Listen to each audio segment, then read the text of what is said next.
Une salle de sport ouverte tard le soir, un concierge fatigué terminant une nouvelle journée de travail ingrat, et une petite décision, à peine une phrase, à peine un regard, qui déclenche discrètement une série d'événements que personne dans ce bâtiment n'aurait pu prévoir. C'est une histoire qui parle de force, mais pas celle qui s'exprime à grands cris. Elle parle des blessures que nous portons en silence et des façons inattendues dont les vies des gens se croisent quand ils s'y attendent le moins. Si vous êtes prêts, entrons ensemble dans ce moment et voyons où il nous mène. L'air à l'intérieur du centre athlétique du Voile était chargé d'un bourdonnement incessant, du bruit sourd des pieds sur le sol rembourré, de respirations saccadées et du faible battement d'une piste de basse s'échappant des haut-parleurs suspendus au plafond. Il était presque 22 heures, l'heure à laquelle les personnes qui avaient quelque chose à prouver restaient sur place, poussant leur épuisement à son paroxysme. Ce soir-là, la classe avancée s'entraînait sous la houlette de Damian Cross, l'instructeur vedette de la salle. Un homme qui se nourrissait de son ego démesuré et de l'attention qui allait avec. Elias Carter poussait son chariot de concierge le long du bord opposé de la salle, les roues murmurant sur le sol ciré. Il gardait une oreillette, non pas pour écouter de la musique, mais pour se recentrer. Son autre oreille restait ouverte, toujours à l'écoute de l'infirmière de l'école de Rowan, des urgences, de la vie, une habitude qu'il avait depuis des années. Ses pas étaient réguliers, mesurés, presque invisibles. Le genre de démarche qu'un homme apprend après des décennies à essayer de ne pas prendre de place. Il plongea la serpillière dans le seau, le léger clapotis de l'eau se mélangeant à l'odeur aigre de la sueur qui flottait dans la pièce. Depuis le tapis, Damian aboyait des ordres secs, sa voix tranchant l'air. Ange basse, garde serrée. Si vous voulez de la puissance, vous devez d'abord contrôler les bases. Les élèves grognaient à l'unisson, leurs mouvements précis et coordonnés. Le rythme de la classe pulsait comme un seul organisme. Mais au-dessus de ce rythme, un autre son se fit entendre. Des talons claquant sur des marches métalliques, maîtrisés, confiants, familiers. Serena Val monta sur le balcon vitré surplombant le gymnase, son assistante la suivant discrètement. Même depuis le coin de la pièce, Elias redressa instinctivement le dos. Elle dégageait une énergie qui poussait les gens à se diriger vers elle ou à s'écarter complètement de son chemin. Mais ce soir-là, elle avait l'air fatiguée. Pas le genre de fatigue que le sommeil pouvait réparer, mais la fatigue profonde de quelqu'un qui avait passé la journée à se battre avec les membres du conseil d'administration et les journalistes. Elle esquissa néanmoins un sourire lorsque son assistante sortit son téléphone. Juste quelques photos spontanées, Serena. Quelque chose de chaleureux, d'humain, l'énergie des coulisses. Serena expira légèrement. D'accord, 2 minutes. Son regard se posa sur la classe en contrebas. De là-haut, elle pouvait tout voir. La sueur frénétique, l'ambition, l'insécurité. Et tout au bout, le concierge, l'homme avec un écouteur dans une oreille, essuyant la sueur d'un endroit qu'il n'avait pas créé. Damian remarqua Serena. Puis, avide d'attention, il remarqua Elias. Un exemple parfait, juste là. Damian cria soudainement, pointant directement Elias du doigt. « Regardez-le !» Il tient fermement le balai, mais n'a aucune maîtrise de sa posture. Quelques étudiants ont ri, pas profondément, pas fièrement, juste assez pour montrer qu'ils savaient où se situait la hiérarchie. Elias a continué à passer la serpillière. Il n'a pas bronché, n'a pas levé les yeux, n'a pas changé sa respiration. Ce n'était pas la pire chose que l'on ait dite à son sujet. Loin de là. Sur le balcon, l'assistante s'est penchée vers Serena. Si tu fais un petit commentaire, quelque chose de ludique, on peut transformer ça en un moment social amusant. Les gens adorent les PDG qui plaisantent avec leur personnel. Serena se frotta les tempes. Elle n'était pas d'humeur pour des moments de convivialité, mais la fatigue avait relâché son filtre. Et depuis une hauteur où elle ne pouvait pas voir clairement le visage d'Elias, seulement la silhouette d'un homme avec une serpillière, les mots lui échappèrent avant qu'elle ne puisse les retenir. « Eh bien, murmura-t-elle, s'il est si confiant avec son balai, il devrait peut-être montrer à tout le monde à quel point il est fort. » Damian l'entendit immédiatement. « Oh, vous avez entendu ?» Damian sourit largement. « Les hommes veulent une petite démonstration. Rien d'extraordinaire. Juste un petit combat amical. » Les téléphones se levèrent, les écrans s'illuminèrent, l'énergie de la pièce changea. Ce n'était plus un entraînement, mais un divertissement. Elias finit par lever la tête. Il ne lança pas de regard noir, ne se hérissa pas. Ses yeux se levèrent en simplement et trouvèrent ceux de Serena à travers la vitre du balcon. Et pour la première fois de la journée, Serena sentit sa poitrine se serrer, non pas à cause de l'intimidation, mais à cause du sentiment indéniable qu'elle avait mal jugé quelque chose d'important. Elias parla doucement. « Même moi, je suis juste là pour nettoyer, madame. Je ne veux pas perturber votre cours. » Damien ricana. « Allez, ne fais pas le modeste maintenant. » Sa voix se fit plus aiguë. « À moins que tu n'aies peur. » Les élèves se remuèrent, mal à l'aise. Un jeune homme, qui n'avait pas plus de 19 ans, sursauta lorsque Damien lui donna une tape sur l'épaule pour s'être mal tenu. La tape résonna, forte et inutile. Les yeux du garçon brillèrent d'un mélange de peur et de honte qu'Elias avait vu trop souvent, il y a trop longtemps, dans trop d'endroits. Un souvenir lui revint à l'esprit. Émilie, lui serrant le poignet pendant une dispute à l'hôpital, lui murmurant « S'il te plaît, Eli, ne laisse pas la colère décider à ta place. » Il expira lentement, puis il posa soigneusement le balai contre le mur. « Si on fait ça, dit-il, tu t'excuseras auprès de ce gamin après. » La pièce se figea. Le sourire narquois de Damian vacilla un instant, juste un instant, avant qu'il ne le cache derrière une bravade. « Bien sûr, peu importe. Allez, vas-y. » Au-dessus, Serena eut un pincement au cœur. Elle ne connaissait pas cet homme, mais elle savait qu'elle venait de le pousser à faire quelque chose qu'il ne voulait clairement pas faire. Elle se pencha en avant comme pour retirer ses paroles, mais il était trop tard. La salle était rivée au spectacle. Elias est monté pieds nus sur le tapis. Ses mouvements étaient calmes et assurés. Chaque bruit était amplifié. Le léger frottement de ses pieds sur le vinyle. Le faible goutte à goutte provenant d'une bouche d'aération qui fuyait. Sa propre respiration, lente et contrôlée, familière. Quelqu'un a murmuré « Il a l'air trop calme ». Quelqu'un d'autre murmura « Est-ce qu'il sait seulement ce qu'il fait ?» Mais Serena, qui observait depuis les gradins, ressentait quelque chose de différent, quelque chose de déconcertant, comme si elle était sur le point d'être témoin d'une vérité qu'elle n'avait pas le droit de voir. Damian sautillait sur la pointe des pieds, dans une attitude théâtrale et ostentatoire. Elias se contenta de s'installer à sa place. Pas de posture formelle, juste une immobilité, une sorte d'immobilité qui semblait naturelle. Les élèves levèrent leur téléphone plus haut. La salle retint son souffle. Elias inspira profondément, et dès que le premier temps de la chanson retentit, tout devint silencieux. Elias et Damien s'avancèrent l'un vers l'autre, leurs ombres se confondant sur le tapis. Le gymnase tout entier fut plongé dans un silence si complet que même le souffle de Serena sur le balcon pouvait être entendu. Puis, sous le regard de dizaines d'appareils photos braqués sur eux, les deux hommes levèrent les mains, et l'histoire s'interrompit au moment même où leurs premiers mouvements commencèrent. La salle retint son souffle au moment où Damien et Elias comblèrent les derniers centimètres qui les séparaient. Même le haut-parleur sembla faire taire la basse, qui s'estompa en un battement lointain. Chaque son accentuait le léger grincement du talon de Damien pivotant sur le vinyle, le souffle doux d'Elias, le bourdonnement irrégulier de la ventilation au plafond. « Combat léger », annonça Damien à voix haute pour les caméras, juste pour le plaisir. Mais la tension en disait long. Ce n'était pas pour le plaisir. C'était l'orgueil qui luttait pour dominer. Et le concierge qui se tenait en face de lui ne correspondait pas au rôle que Damien avait écrit pour lui. Elias leva simplement les mains, ni trop haut ni trop large, juste assez, les poignets détendus, les paumes ouvertes, dans une posture qui ne ressemblait pas du tout à une posture. Pour un œil non averti, il pouvait sembler incertain, mais Mia Ellington, la jeune assistante entraîneuse qui se tenait à l'arrière, sentit un frisson lui parcourir l'échine. Cette immobilité n'était pas de la peur. C'était du calcul, un calcul qu'elle n'avait vu que dans des images d'archives de combattants de classe mondiale se préparant à l'impact.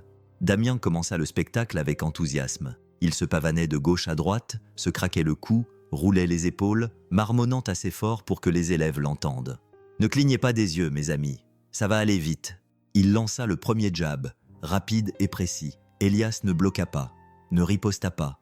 Il se contenta de reculer d'1 centimètre. Le coup de poing fendit l'air. Quelques téléphones se levèrent brusquement pour immortaliser l'instant. Damien lança un crochet puis un coup de pied bas. Chaque mouvement était net et précis. Elias bougeait juste ce qu'il fallait. Un transfert de poids, une respiration, un glissement silencieux de son pied sur le tapis. Aucun mouvement inutile, aucune riposte. Quelqu'un a murmuré « Ce n'est pas de la chance ». Damien l'a entendu et a serré les mâchoires. Il s'est avancé d'un pas plus ferme, se redressant, en partie par ego, en partie pour les caméras qui le filmaient sous tous les angles. « Reste immobile, mec. Laisse-moi frapper quelque chose. » Il s'est élancé de toutes ses forces, avec détermination. Elias a fait un pas vers l'intérieur, comblant l'écart, laissant passer l'élan de Damien. Pendant un instant, ils se retrouvèrent poitrine contre poitrine. Elias posa sa paume légèrement, presque tendrement, au centre du sternum de Damien. Puis il le guida, sans le pousser, sans le frapper, il le guida. Le corps de Damien trébucha en arrière comme si le sol s'était incliné sous lui. Il atterrit sur le tapis avec un bruit sourd qui résonna dans tout le centre. Pas fort, pas violent, mais définitif. Les téléphones furent baissés, les bouches restèrent ouvertes. Personne n'applaudit, personne ne rit. Il n'y avait pas de triomphe dans l'air, seulement de l'incrédulité. Un silence étrange et lourd s'installa, comme si le monde s'était arrêté pour recalibrer ce qu'il pensait savoir. Elias s'avança et tendit la main à Damien. Sa voix, lorsqu'elle se fit entendre, était calme. La leçon était terminée. Tu dois des excuses à ce gamin. Et vous, à sa place, vous auriez fait quoi? Vous auriez laissé passer ou vous seriez intervenu comme lui? Dites-le-moi en commentaire. Damian le fixa, les joues en feu, la fierté en miettes. Pendant un instant, il sembla prêt à s'emporter à nouveau. Mais le reflet de Serena brilla sur la vitre du balcon au-dessus. Il ravala la réplique qui lui était montée aux lèvres. Depuis son point de vue surélevé, Serena sentit quelque chose se serrer dans sa poitrine. Elle avait vu des hommes gagner des combats, perdre des combats, prétendre être forts, mais elle n'avait jamais vu quelqu'un choisir de ne pas dominer alors qu'il avait tous les avantages de son côté. Quelque chose de calme, de contrôlé, de troublant. Son assistante baissa le téléphone. « Dois-je publier ça? C'est de l'or ?» Serena ne répondit pas. Sa gorge était étrangement serrée. En dessous d'eux, les étudiants se dispersaient lentement, toujours en chuchotant. Certains repassaient la vidéo sur leurs écrans. D'autres se contentaient de fixer Elias comme s'ils avaient négligé une porte qui avait toujours été là, mais qui ne s'était jamais ouverte. Elias reprit son balai comme si de rien n'était. Il essora l'excès d'eau avec le même rythme régulier qu'il utilisait toujours. Le seau clapotait doucement, le ramenant dans le monde où il vivait. Mia s'approcha de lui avec prudence. « Hé, c'était… » Elle s'interrompit, cherchant un mot qui ne soit pas déplacé. « Contrôler. » Elias lui fit un signe de tête poli et évasif. « Je voulais juste que les choses restent calmes. »« Calme » murmura-t-elle. Ce n'était pas calme, c'était de la maîtrise. Il tressaillit comme si le mot l'avait blessé. C'était il y a longtemps. Il partit avant qu'elle puisse lui poser d'autres questions. Quelques heures plus tard, dans son petit appartement de l'autre côté de la ville, Mia ouvrit son ordinateur portable. Elle tapa prudemment « Elias Carter Fighter Highlights », les moments forts du combattant alias Carter. L'écran se remplit instantanément. Des clips, des articles, des interviews. Un homme, plus jeune, plus affûté, entrant dans les cages et les rings avec une concentration silencieuse qui faisait murmurer les commentateurs. Pas de mise en scène, pas de bravade, pas de pose de victoire, juste de la précision, une tempête contenue dans du verre. Un titre de vidéo attira son attention. Silent Storm Carter, l'homme qui ne célébrait jamais ses victoires. Elle cliqua. La vidéo montrait Elias faisant exactement ce qu'il avait fait ce soir, bougeant à peine, laissant ses adversaires s'épuiser, puis mettant fin au combat avec un minimum de force. Efficace, contrôlé, presque doux, même dans la violence. Puis la chronologie s'est brusquement arrêtée. Plus de nouveaux combats. Un titre est apparu à côté de la fenêtre vidéo. Emily Carter, 29 ans, décède au centre hospitalier du voile. Son mari se retire indéfiniment du MMA. Mia porta la main à sa bouche. « Le même voile », murmura-t-elle. Le trafic urbain murmurait dans la rue.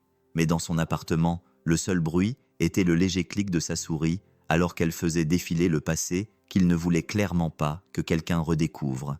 Au même moment, dans le bureau du penthouse de groupe du voile, longtemps après que le bâtiment se soit vidé, Serena se tenait devant une armoire verrouillée contenant des dossiers archivés. Elle expira et ouvrit la porte métallique. Les charnières grinçaient faiblement. Le papier bruissait. La climatisation au plafond ronronnait. Elle trouva immédiatement le dossier. Elle avait toujours su où il se trouvait, même lorsqu'elle faisait semblant de l'ignorer. Emily Carter. Arrêt cardiaque après une intervention tardive. Service des urgences en sous-effectif. Le médecin est arrivé avec 17 minutes de retard. Traitement interne recommandé. Ne pas divulguer au public. Au bas du document, à l'encre noire froide, se trouvait la signature de son père. Serena sentit ses genoux fléchir. Le ronronnement de la climatisation s'intensifia. Ou peut-être était-ce son pouls. Elle referma le dossier et le serra contre sa poitrine. Sa voix tremblait, à peine audible, étouffée par le bureau vide. Est-ce qu'il sait? Ou se pose-t-il des questions depuis 20 ans? Elle baissa lentement le dossier, les mains tremblantes. Que suis-je censé faire de cette vérité maintenant? La question resta en suspens dans la pièce, douloureuse, lourde, sans réponse. Mia repassa une fois de plus les moments forts. Le moment où Elias entra dans la cage, la foule en délire, les commentateurs chuchotant son surnom, Silent Storm Carter. Le nom résonna dans ses haut-parleurs, et pour la première fois, elle réalisa que le concierge de voile athlétisme ne cachait pas seulement un passé, il cachait une légende. Mia Ellington avait toujours pensé qu'elle comprenait la détermination. Elle avait grandi dans une famille d'infirmières et de pompiers, des gens qui portaient leur épuisement comme un badge et se donnaient à fond au monde, même lorsque celui-ci ne leur rendait rien en retour. Mais alors qu'elle était assise dans son appartement sombre, le visage éclairé par la lueur de son ordinateur portable, elle réalisa qu'elle n'avait jamais été témoin d'une telle détermination. L'écran rediffusait le même clip. Elias Carter, plus jeune, entrant dans l'octogone, avec le même calme qu'il affichait ce soir sur le tapis de la salle de sport. Pas de théâtralité, pas de regard fixe, juste cette expiration régulière qu'il utilisait toujours avant l'impact. La maîtrise tranquille d'un homme qui n'avait pas besoin d'applaudissements. Puis, 3 mouvements. Rapides, efficaces, humains. Le combat était terminé. Les commentateurs murmuraient le nom qui avait refait surface comme un fantôme, Silent Storm Carter. Mia ne savait pas si le frisson qui lui parcourait l'échine était de l'admiration ou de la crainte. Elle cliqua sur un autre extrait, une interview d'après-combat. Le visage d'Elias brillait de sueur, mais son regard était perdu au loin. « Le vrai combat, dit calmement le jeune Elias, n'est jamais celui qui se déroule devant vous, c'est celui qui se déroule en vous. » Le journaliste rit maladroitement, s'attendant à une fanfaronnade, mais Elias se contenta d'acquiescer, comme s'il ne cherchait pas à être profond, mais simplement honnête. Puis la vidéo passa brusquement à un titre. Tragédie au centre hospitalier du Voile. Emily Carter, 29 ans, décède après une intervention tardive. Mia se pencha pour mieux voir. Des photos, des horodatages, un paragraphe résumant le malheureux événement, une suggestion que l'affaire serait traitée en interne. Son souffle se coupa. Le centre médical veille le voile de Serena. La page ne donnait aucun détail supplémentaire, aucun suivi, aucune explication. Juste un espace vide, là où aurait dû se trouver la responsabilité. Mia murmura dans la pièce vide. « Elias, que t'ont-ils fait ?» Son cœur battait à tout rompre, ses mains tremblaient. Elle ferma délicatement l'ordinateur portable, comme si la vérité qu'il contenait était suffisamment fragile pour se briser. De l'autre côté de la ville, dans une tour construite sur du verre et de l'argent ancien, Serena Val se tenait seule dans la salle des archives de Groupe du Voile. Minuit approchait. Le système de climatisation du bâtiment bourdonnait d'un fredonnement rythmique et froid. Elle passa sa carte d'accès, déverrouilla l'armoire métallique et sortit un dossier qu'elle avait évité pendant des années. Le papier semblait plus lourd qu'il n'aurait dû l'être, comme s'il contenait plus que de l'encre, comme s'il contenait chaque pas qu'elle avait fait pour devenir la PDG que son père avait exigé. Ses doigts effleurèrent l'étiquette. Emily Carter. Rapport d'incident. Lorsqu'elle l'ouvrit, le premier bruit qu'elle entendit fut le murmure des pages sèches qui se déplaçaient, puis le silence. Un silence si profond que Serena pouvait entendre son propre pouls battre dans sa gorge. Elle lut. L'état du patient s'est détérioré rapidement. Le médecin urgentiste n'était pas sur place. Personnel débordé. Code bleu déclenché trop tard. Ses yeux se brouillèrent. Elle tourna la page. Recommandations. Garder l'incident interne. Minimiser la communication externe. Renforcer le discours des relations publiques. Et en bas, la signature de son père, audacieuse, confiante, absolue. Serena sentit son souffle s'accélérer. Elle se souvint du dîner de la même semaine, son père riant, faisant tourner un verre de vin, lui disant « On perd des gens tous les jours, ma chérie ». La tragédie fait partie du prix du progrès. Elle se souvint de la boule dans son estomac, celle qu'elle avait ravalée parce qu'elle croyait encore qu'il savait mieux que quiconque. Et maintenant, elle se rendait compte qu'elle n'était pas seulement responsable d'avoir hérité de l'Empire Veil, mais aussi de ses péchés. Elle murmura à personne en particulier. Il méritait des réponses, pas le silence. Puis une autre pensée lui serra la poitrine. Et je me suis moqué de lui. Ce soir, j'ai raillé le mari de la femme que notre système a laissé tomber. Serena pressa sa paume sur ses yeux, essayant de se calmer. Mais la vérité ne s'adoucit pas. Elle s'enfonça plus profondément, plus vivement. Elle ferma le dossier, le serrant contre sa poitrine comme s'il pouvait encore être réécrit. « Que suis-je censé faire maintenant ?» murmura-t-elle à la pièce vide. Mais la pièce, comme le passé, n'offrait aucune pitié. Pendant ce temps, dans un petit appartement de l'est de la ville, Elias Carter était assis à la table de sa cuisine, avec pour seule compagnie le ronronnement du réfrigérateur. Rowan s'était endormi 1 heure plus tôt, son inhalateur posé à côté de son oreiller. Il pouvait encore entendre le léger râle de sa respiration après une journée bien remplie. Elias se frotta lentement les mains. Elle se souvenait encore du poids du bras de Damien, du mouvement des muscles, du point où l'os menaçait de céder sous la pression. Son esprit lui murmurait ce qu'il avait failli faire, ce qu'il s'était juré de ne plus jamais faire, ce qu'Émilie l'avait supplié de faire, de lâcher prise. Il ferma les yeux. Pendant un instant, il entendit le bip d'un moniteur d'hôpital, les pas frénétiques, la respiration affaiblie d'Émilie, sa propre voix se brisant alors qu'il suppliait un médecin qui arriva bien trop tard. Il repoussa ce souvenir et inspira lentement, en comptant jusqu'à 4, comme les conseillers le lui avaient appris autrefois. Mais le chagrin avait sa propre gravité. Il ne disparaissait jamais. Il attendait seulement le calme. Il se leva et se dirigea vers la chambre de Rohan, s'appuya contre le cadre de la porte et écouta le doux va-et-vient de sa respiration. « Elle m'a sauvé », murmura-t-il. « Je ne peux pas y retourner. » Il ne savait pas qu'à l'autre bout de la ville, quelqu'un d'autre murmurait exactement la même vérité. Serena faisait les 100 pas dans son bureau. Le dossier était ouvert sur la table de conférence, les feuilles désormais éparpillées comme des blessures. Elle toucha à nouveau la page où figurait le nom d'Émilie. « Tu ne méritais pas ça », murmura-t-elle. Elle hésita, puis ajouta doucement. « Lui non plus. » Son assistante était rentrée chez elle depuis des heures. Aucun conseiller en relations publiques n'était là pour transformer sa culpabilité en stratégie. Aucun membre du conseil d'administration ne pesait le pour et le contre entre le profit et la conscience. Il n'y avait que Serena, la vérité et la connaissance accablante de ce que sa famille avait permis. Elle s'effondra dans un fauteuil, épuisée, et elle fit quelque chose qu'elle s'autorisait rarement. Elle pleura, non pas pour l'entreprise, ni pour le scandale, mais pour Émilie, pour Elias, pour 20 ans de vérité enfouie. Lorsque ses larmes se calmèrent, elle s'essuya les yeux et murmura dans la pièce silencieuse. Il doit savoir, même si cela détruit tout. Sa décision était prise, lourde, définitive. La première véritable décision qu'elle avait prise entièrement par elle-même. Serena referma le dossier, mais cette fois, elle ne le rangea pas. Elle le serra contre sa poitrine, éteignit les lumières et sortit, sachant que la prochaine étape allait bouleverser le monde tel qu'Elias et elle le connaissaient. Car demain, elle allait lui faire face, et cette fois, elle ne se tiendrait pas sur un balcon au-dessus de lui.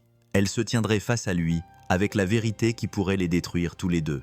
Le matin s'installa sur le centre athlétique du voile comme un brouillard qui refusait de se dissiper. Le brouhaha habituel de l'ouverture, le bruit des baskets, le cliquetis des casiers, le ronronnement des tapis de course semblaient étouffés, comme si tout le bâtiment attendait un verdict. Personne n'avait parlé à voix haute. La nouvelle s'était répandue plus vite que la vidéo elle-même. Au lever du soleil, la vidéo du léger combat entre Elias et Damien avait fuité du chat privé des employés et avait commencé à circuler sur les réseaux sociaux. La moitié des commentaires louait le calme d'Elias. L'autre moitié exigeait de savoir pourquoi un concierge était capable de mettre à terre un instructeur chevronné d'un simple toucher. À 8 heures, l'équipe des relations publiques s'est réunie autour de la table de conférence de Serena, les voix aiguës d'inquiétude. « Nous devons dissocier la marque de cet incident », a insisté l'un d'eux. « Cela pourrait laisser entendre que nous employons du personnel dangereux », a ajouté un autre. « Licenciez-le immédiatement », a chuchoté un troisième, comme si renvoyer un homme n'était pas plus grave que supprimer un tweet malvenu. Serena se tenait à la tête de la table, une main appuyée sur le dossier d'une chaise en cuir. Elle avait à peine dormi. Le dossier portant le nom d'Emily Carter pesait lourd dans son sac. « Personne ne le touche », dit-elle calmement. La pièce se tut. « Si quelqu'un le licencie avant que je lui parle moi-même, » continua Serena, « il devra m'en répondre. » Personne ne contesta après cela. En bas, Elias poussait son chariot dans le long couloir menant à l'ascenseur réservé aux cadres. Le manche de sa serpillière cognait légèrement contre le côté métallique du chariot, un rythme familier auquel il pouvait s'accrocher. Il avait reçu un email 15 minutes plus tôt. « Mademoiselle Val aimerait vous parler. Veuillez vous rendre au 34e étage. » Elias détestait les ascenseurs, surtout ceux qui étaient en silencieux. Les portes se fermèrent dans un léger soupir, et il sentit le sol s'élever. Son cœur fit un bond, puis se stabilisa. Il essaya de se concentrer sur le léger bourdonnement des machines, le frottement à peine perceptible des fibres de la serpillière qui séchait dans le seau. Lorsque les portes s'ouvrirent, ce fut d'abord l'odeur qui le frappa. Pas celle de l'eau de Javel, ni celle de la sueur, mais celle du bois ciré et du café de luxe. Un monde auquel il n'appartenait pas, mais dans lequel il devait quand même entrer. L'assistante de Serena l'accueillit. « Elle vous attend. » Il suivit le cliquetis régulier de ses talons jusqu'au bureau. Serena se tenait près de la fenêtre, les bras croisés, non pas dans une posture défensive, mais comme si elle portait un lourd fardeau en elle. La lumière de la ville éclairait son visage, soulignant la fatigue qu'elle ne pouvait plus dissimuler. « Monsieur Carter, dit-elle doucement. « Merci d'être venu, répondit-il en hochant la tête. Vous m'avez demandé de venir, madame. » Le silence s'installa entre eux. Pas un silence tendu, juste un silence pesant. « Pourquoi avez-vous accepté le combat d'entraînement hier soir ?» demanda-t-elle finalement. Elias garda les yeux baissés. Il a poussé un enfant. Je ne pouvais pas rester là à regarder ça se reproduire. Encore une fois, répéta-t-elle. Sa mâchoire se crispa trop vite, trop visiblement. Il y a longtemps, peu importe. Elle l'observa attentivement. Et la façon dont vous avez bougé. Où avez-vous appris ça? Il répondit avec prudence, comme quelqu'un qui choisit les souvenirs qu'il peut évoquer sans risque. Il y a une éternité, avant Rowan, avant que tout ne change. Vous auriez pu l'entendre, murmura-t-elle. Je ne l'ai pas fait, dit-il d'un ton presque apologétique. Je ne fais plus ça. Serena ferma les yeux pendant une demi-seconde. Dans cette brève pause, elle comprit enfin la contradiction qu'elle avait ressentie depuis le balcon, cette force qui refusait d'attirer l'attention. Lorsqu'elle les rouvrit, elle le trouva en train de la regarder, non pas avec audace, ni avec ressentiment, mais avec une étrange sincérité. « Je suis désolé », dit Elias de manière inattendue. Elle cligna des yeux. « Pourquoi ? Pour avoir fait une scène. Je ne voulais pas causer de problème à votre personnel. Pas un mot sur le fait de vouloir se protéger. Pas un mot sur le fait d'être ridiculisé. Êtes-vous désolé ? demanda-t-elle prudemment pour avoir défendu ce jeune homme. Non, répondit Elias. Jamais pour ça. La simplicité de sa réponse lui serra le cœur. Elle fit un geste vers la porte. Vous pouvez partir pour l'instant. J'avais juste besoin que vous me disiez la vérité. Il acquiesça poliment et partit sans un mot. Son chariot à balai roulait en silence dans le couloir brillant, s'y déplaçait dans un monde construit sur le verre et l'ego. Mais alors que les portes de l'ascenseur se refermaient, Serena réalisa quelque chose de troublant. Ce n'était pas la dispute ou la vidéo virale qui la perturbait. C'était la dignité dont il faisait preuve et la culpabilité qu'elle ressentait. Cet après-midi-là, Elias arriva à l'appartement 5 minutes avant que Rowan ne rentre de l'école. Dès qu'elle franchit la porte, son sac à dos faillit engloutir sa petite silhouette. Elle se précipita vers lui. « Papa !» s'écria-t-elle en se jetant dans ses bras. Il s'agenouilla, la serra fort contre lui et écouta son souffle sifflant à la fin de chaque inspiration. Ce son dictait chacun de ses choix. « Ça va, ma puce ?» murmura-t-il en vérifiant son inhalateur rangé dans la poche latérale de son sac à dos. Elle acquiesça, ses boucles rebondissant. « Tu as passé une bonne journée ?»« Elle a été longue, » répondit-il en lissant ses cheveux. « Mais je suis à la maison, donc tout va mieux maintenant. » Il ne mentionna jamais le sparring. Il ne mentionna jamais Serena. Il ne mentionna jamais la vidéo dont il faisait semblant d'ignorer l'existence.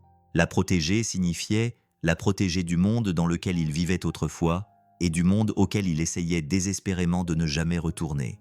Plus tard dans la soirée, Mia le trouva alors qu'il fermait la salle des équipements. Sa voix était douce, hésitante. « Monsieur Carter, puis-je vous poser une question ?» Il retira la clé de la serrure. « Cela dépend de la question. Avez-vous déjà combattu professionnellement ?»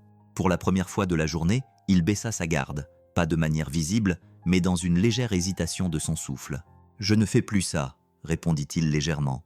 Peu importe qui j'étais avant. Mais Mia vit quelque chose de caché dans ses yeux. De la gratitude peut-être, parce qu'elle ne se moquait pas de lui. Ou peut-être de la peur, parce qu'elle était bien trop proche de la vérité. « Je pense que ça a de l'importance, » murmura-t-elle, « mais pas comme vous le pensez. » Il secoua doucement la tête et s'éloigna avant qu'elle ne puisse en dire plus. Plus tôt dans la journée, dans sa voiture garée devant l'école de Rowan, Serena avait aperçu Elias. Il ne savait pas qu'elle l'observait. Il s'agenouilla devant Rowan, vérifiant que les bretelles de son sac à dos étaient bien serrées, ajustant son inhalateur, écartant une mèche de cheveux de son front.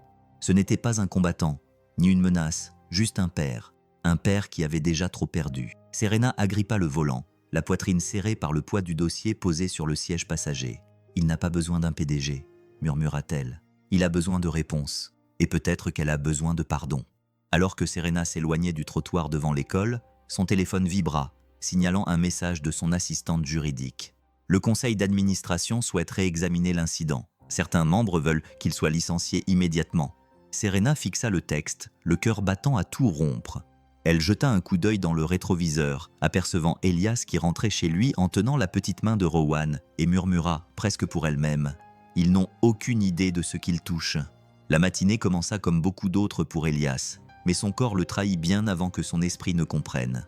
Il venait à peine de pénétrer dans le couloir calme à l'extérieur des studios de cardio lorsqu'un son déchira l'air. Un bip rythmique aigu provenant d'un moniteur cardiaque effectuant des diagnostics pendant l'évaluation d'un entraîneur. Le son était inoffensif, ordinaire, à peine plus fort que le faible bourdonnement des néons au plafond. Mais pour Elias, il fit l'effet d'une bombe.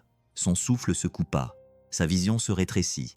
En un instant, il ne se trouvait plus au centre athlétique du voile. Il était de retour dans un couloir bondé des urgences, 20 ans plus jeune. Le cœur battant à tout rompre contre ses côtes, il suppliait quelqu'un, n'importe qui, d'aider Émilie. Le bip avait été frénétique cette nuit-là, résonnant sur les murs stériles, couvrant tout sauf la certitude qu'il était en train de la perdre. « S'il vous plaît, que quelqu'un l'aide. Pourquoi personne ne vient? Émilie, reste avec moi, reste !» Le moniteur dans le présent a de nouveau émis un bip. Elias ferma les yeux, se recentrant. Inspirer pendant 4 secondes, retenir son souffle pendant 2 secondes, expirer pendant 6 secondes. Son conseiller lui avait dit un jour que le traumatisme vivait dans le corps avant de vivre dans l'esprit. Aujourd'hui, son corps se souvenait de tout. Il expira lentement, renvoyant le passé dans sa cage. Des pas s'approchèrent derrière lui. Doux, rapides, légers. « Mia, Monsieur Carter, vous allez bien ?» murmura-t-elle. Il se redressa. Juste une longue nuit. Elle n'insista pas, pas encore, mais ses yeux disaient qu'elle en avait envie. Elle avait vu en lui plus que la plupart des gens n'avaient jamais remarqué. Avant qu'elle n'ait pu poser d'autres questions, un petit bruit retentit dans la salle d'entraînement des enfants. L'instinct les poussa tous les deux vers le bruit. À l'intérieur, un jeune garçon, Ethan, était assis sur le tapis, se frottant le coude.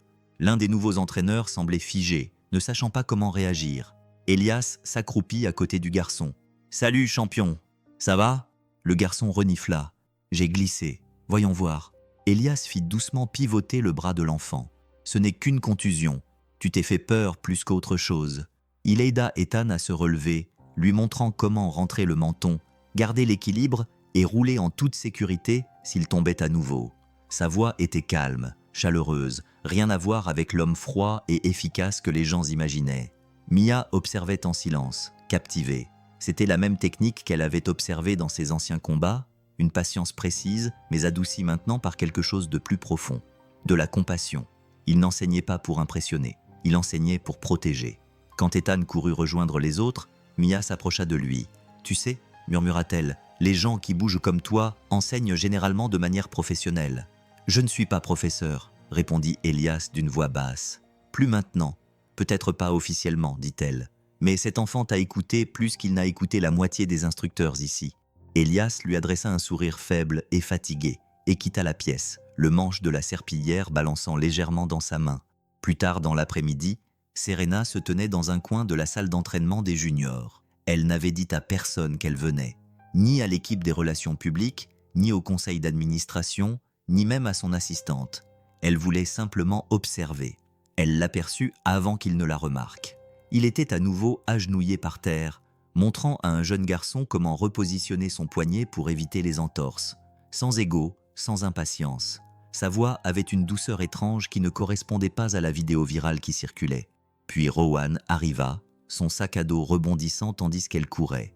Elle glissa sa petite main dans celle d'Elias comme si c'était la chose la plus naturelle au monde, et avec le genre de sourire réservé uniquement aux enfants, il la souleva dans ses bras. Serena sentit quelque chose se tordre douloureusement en elle. Elle n'était pas censée ressentir quoi que ce soit en le regardant. Il n'était qu'un concierge, un simple employé, quelqu'un dont elle ignorait le nom jusqu'à il y a quelques jours. Mais maintenant, elle en savait trop, et pourtant pas assez. Elle partit avant qu'il ne remarque qu'elle était là. Ce soir-là, Elias et Rowan se promenèrent dans le parc tranquille près de leur appartement. L'air transportait une légère odeur de pain mêlée à celle, fumée, d'un barbecue lointain. Les rires des enfants flottaient à travers le champ. Quelque part, un chien aboyait. Rowan tira sur sa manche. « Papa, montre-moi encore le mouvement. » Elias rit doucement. « Lequel ? Celui où tu dis que tu restes fort en restant calme. » Il hésita. Ce n'était pas un mouvement. C'était un souvenir, une philosophie forgée par la douleur. Mais il s'agenouilla quand même, effleurant l'herbe d'une main. « Bon, écarte les pieds comme ça. » Elle l'imita parfaitement. « Maintenant, respire lentement. Et quand tu te relèves, Ne te tiens pas comme si tu étais prête à te battre. Tiens-toi comme si tu étais prête à rester stable. Rowan fronça les sourcils. En quoi est-ce que différent? Elias toucha sa poitrine. Le combat vient d'ici, dit-il en tapotant son sternum, quand le monde te fait peur. Puis il toucha sa tempe. Mais rester stable, ça vient d'ici. Rowan acquiesça pensivement, même si elle n'en comprenait probablement que la moitié. Serena observait depuis sa voiture garée discrètement près du trottoir. Elle rentrait chez elle, mais lorsqu'elle les aperçut, quelque chose la poussa à ralentir. Elle ne sortit pas, ne l'appela pas, ne perturba pas ce moment. Elle se contenta d'écouter, et lorsqu'elle entendit Elias dire à sa fille « La force, ce n'est pas faire du mal aux gens, c'est savoir quand ne pas le faire. Si cette phrase vous a touché, un like me le dira, et ça m'aide à continuer à raconter des histoires, comme celle-ci. » Serena eut la gorge serrée. Son père n'avait jamais cru cela. L'Empire du voile n'avait jamais cru cela. Mais Elias, lui, vivait selon ce principe, même lorsque le monde lui donnait toutes les raisons de ne pas le faire. Elle posa sa tête contre le volant, épuisée, submergée et douloureusement consciente de ce qu'elle devait faire ensuite. Son téléphone s'alluma. Un message de son assistante juridique. Tous les dossiers archivés des décès de patients ont été livrés à votre bureau. Cela inclut tout ce qui concerne les 20 dernières années. Serena murmura dans le silence, tremblante. Tout est sur le point de changer. Elle s'essuya les yeux, reprit son souffle et attrapa le dossier posé sur le siège passager, celui qu'elle n'avait toujours pas rendu. Emily Carter, un nom qui pesait de plus en plus lourd à chaque fois qu'elle le touchait. Serena ferma les yeux, agrippant le volant, le dossier posé sur ses genoux. Elle pouvait presque sentir l'histoire d'Emily battre à travers les pages.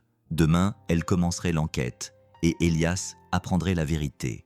Une vérité qui pourrait le libérer ou le briser à nouveau. Le lundi matin, la tension au sein du centre athlétique du voile était palpable, lancinante, impossible à ignorer. La nouvelle de la chute de Damien, du passé mystérieux d'Elias et du refus soudain de Serena de licencier le concierge s'était répandue dans l'entreprise comme une tempête qui prend de la vitesse. Le personnel chuchotait dans les coins. Les entraîneurs interrompaient leur conversation lorsque Elias passait. Même les membres sentaient un courant sous-jacent, quelque chose qui bougeait sous les sols immaculés et les sourires lisses des relations publiques. Et certaines personnes, comme Damien Cross, refusaient de se taire. Il fit irruption dans la salle de sport 2 heures avant sa prochaine séance prévue. Bien qu'après l'annonce de Serena, il n'avait techniquement plus de prochaine séance. Il n'était plus prévu qu'il dirige l'entraînement avancé. Il n'était plus le visage de voile athlétisme. Il était un homme mis à l'écart, désespéré de prouver qu'il comptait toujours. Lorsqu'il aperçut 2 entraîneurs juniors chuchotant près des casiers, il éleva la voix. « Vous savez tous les deux que ce concierge m'a presque cassé le sternum, n'est-ce pas? Il est dangereux. » Les entraîneurs échangèrent un regard inquiet. L'un d'eux marmonna. « Il t'a à peine touché, mec. » Le visage de Damien devint rouge. Tu n'étais pas là, mais eux étaient là, et ils avaient vu exactement ce que tout le monde avait vu. De la maîtrise, pas de la violence. Mia Ellington s'approcha par derrière, les bras croisés sur la poitrine. « Tout le monde était là, » dit-elle d'une voix sèche. « Nous avons tous vu la vidéo. La seule personne dangereuse dans cette pièce, c'était toi. » Damien se retourna brusquement vers elle. « Tu prends son parti. Moi, je prends le parti de la vérité, » répliqua Mia. « Et la vérité, c'est que tu l'as provoqué, humilié, et que tu as failli frapper un élève. Elias n'a pas perdu le contrôle. Toi, oui. » Une foule s'était rassemblée. Petite au début, mais grandissant de minute en minute. Des murmures flottaient dans l'air comme des étincelles. Damien serra les mâchoires. « Tu n'as aucune idée de qui il est. »« Oh, je sais exactement qui il est !» rétorqua Mia. « Je me suis renseignée. » Cette phrase fit l'effet d'un coup de fouet. Les yeux de Damien s'écarquillèrent pendant une fraction de seconde, la peur vacillant avant d'être noyée par la rage. Il s'approcha et baissa la voix. « Tu ne sais rien. Je sais qu'il a été boxeur professionnel. » murmura Mia. « Je sais qu'il a pris sa retraite après la mort de sa femme dans un hôpital de veille. Et je sais qu'il a tout quitté parce qu'il ne pouvait pas vivre avec ce qui s'était passé. » Le couloir fut plongé dans un silence stupéfait. Pendant un instant, Damien sembla véritablement bouleversé. Puis quelque chose de plus sombre passa sur son visage. « Tu vas regretter d'avoir fouillé là-dedans, » siffla-t-il.